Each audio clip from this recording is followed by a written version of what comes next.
In this video, we'll talk about what the chain rule is. So I want to motivate this with an example question, which says, let y be x to the third minus 4x plus 1 over x. That whole thing to the 10th power. The question is, what is dy dx? What is the derivative of this function?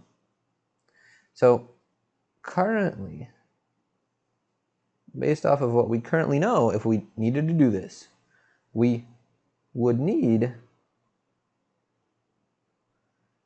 to expand. We would need to expand this whole thing. We need to expand x to the third minus 4x plus 1 over x to the 10th power. So we need to multiply it by itself 10 times, and then differentiate.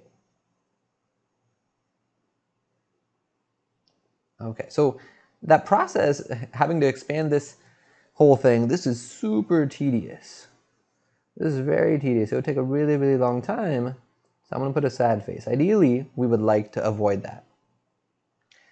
So our goal is going to be to derive a rule to take the derivative of functions like this. So we are going to try to get a rule to compute the derivative of, and what we have is a function inside of another function. So I'll write f of g of x, a function inside of another function, or this is called the composition of functions. All right, and that rule is called the chain rule, and we are ready to state it. So the chain rule says, so the preliminary information first, if g, our inside function, is differentiable at x, and f, our outside function, is differentiable at g of x, then if I define a function, f of g of x, I'm going to call this function capital F of x. This new function, this composition of functions, this is also going to be differentiable at x. And moreover, we can state a formula for its derivative. So if I want to take the derivative of f of g of x, so this is f prime of x, if I want to take this derivative, the formula ends up being, I take the derivative of the outside function, f prime. When I do that, I keep the same inside thing. I keep plugging in g of x. But then I also have to multiply this by the derivative of the inside. So I multiply this by g prime of x. All right, so I'm going to highlight this. This is the chain rule. So to prove this, we could use the limit definition of the derivative. I'm not going to do that in our videos because I want to focus more on being able to apply this to examples. But I do want to give a memory trick first. So a memory trick for the chain rule. And the memory trick is, if I want to take the derivative of f of some stuff, because that's what a composition of functions is. I have some stuff, not just x, that I'm plugging into some outer function. The chain rule says, okay, you take the derivative of the outside thing, f prime, keep the inside stuff the same. So it's f prime of stuff, and then you multiply by the derivative of the stuff. All right, so I'm going to highlight that. Derivative of f of stuff, not just f of x. Derivative of f of some complicated stuff is f prime of stuff times the derivative of the stuff inside. All right, so I can also write the chain rule in Leibniz notation. Remember, Leibniz notation is when we write like dy dx and stuff like that. In Leibniz notation, if my function is y, and y is a function of the variable u, and the function u can be written in the form g of x, so u itself is a function of x, and these are both differentiable, then the derivative of y with respect to x is dy du times, that's sort of like the derivative of the outside, the f function, and then times the derivative of the inside, du dx. In our class, we won't really be using this Leibniz notation all that much for the chain rule, but I do just state this because if you get to multivariable calculus, you will see this notation for the chain rule a whole lot more. Okay, one way I sort of remember that, oh yeah, these two sides are the same is I can sort of think about it as like, oh yeah, this du kind of cancels with that du, and now I sort of have a dy dx on both sides. Of course, it's not technically a fraction,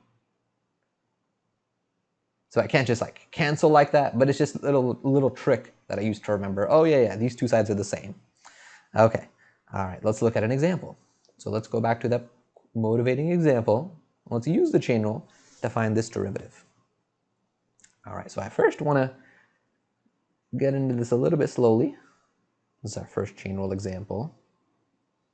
And I want to identify what my outside function is and what the inside function is. So, and my inside, I'm just writing func for function, what my inside function is. All right, so I actually think it's easier to start with the inside function. What's getting plugged in here is the x to the third minus 4x plus 1 over x. That's getting plugged into something, so that's going to be my g of x. It might be a little bit tougher to see immediately what the outside function is. If I'm not totally sure, I can ask myself, well, what is x to the third minus 4x plus 1 over x? What is that getting plugged into to give me this whole thing? Well, it's getting plugged into a 10th power. And my outside function is x to the 10th power. In fact, if I now check this, based off of this, if I were to write f of g of x, if I were to take this function g and plug it into f, where the x is, I would get, I'm plugging into the 10th power, and I'm plugging in x to the third minus 4x plus 1 over x. Okay, so this is indeed a composition of functions. Okay, so I'm first going to sort of take some baby steps to get to the derivative of this, and my outside function is x to the 10 here. So recall that if I take the derivative of x to the 10, that's just power rule. The power comes down, and then I get x to the, I subtract 1 from the power, and I get x to the 9. So that we know. Okay, what we're after now is, how do we take the derivative of some complicated stuff to the 10th power? Okay, and for this we need the chain rule. And what the chain rule is going to say is, well, do the derivative of the outside part first. Deal with the fact that I have this thing to the 10th power first. So that would be power rule, and the power rule would say, okay, bring that 10 down, let me leave some space, and then subtract 1 from the power. Okay, and then it says, well, instead of writing x here, keep writing the same inside function that we have, which in this case is the stuff. So the stuff is the inside function, so I'm going to write that. And then there's the next part of the chain rule, which says to multiply by the derivative of the inside stuff. And this is what I refer to when you multiply by the derivative of the inside. I sometimes call this is the chain rule step. Because first I was just doing the derivative of the outside part. Then when I do the derivative of the inside, that's what I call the chain rule step. Okay, so I'm going to box this. This shows us, in general, how we can take the derivative of some stuff to a power when that power is just a real number. Okay, so if we apply that idea to this example, and I write my derivative dy dx. Okay.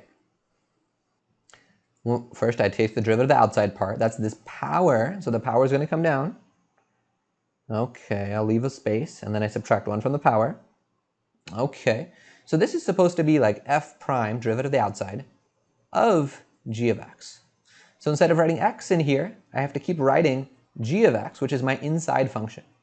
And in this problem, I'm actually going to write that in the next step. So dy dx, I'll set up in the next step. Okay, so I'll have 10 times some space to the 9. I'm going to have to keep writing my inside function, which is x to the third minus 4x plus 1 over x. Okay, but now let's finish off the chain rule, which will say, okay, then multiply this by the derivative of the inside, g prime of x. So we're going to have to multiply by the derivative of something. Okay, so in this case, it's the derivative of our inside thing, x to the third minus 4x, and then plus, to take the derivative of 1 over x, it'll be helpful to write it as x to the negative 1. Okay, and now we are ready to do this. dy dx to finish this off. We get 10 times x to the third minus 4x plus 1 over x to the 9. times the derivative of the inside, which is 3x squared minus 4. And then power comes down and I get minus x to the negative 2 when I subtract 1 from that power. And that is it. We have done the derivative using the chain rule. So I am going to highlight this formula because this was kind of the baby steps that we took to see, well, how do we take the derivative of not just x to a power?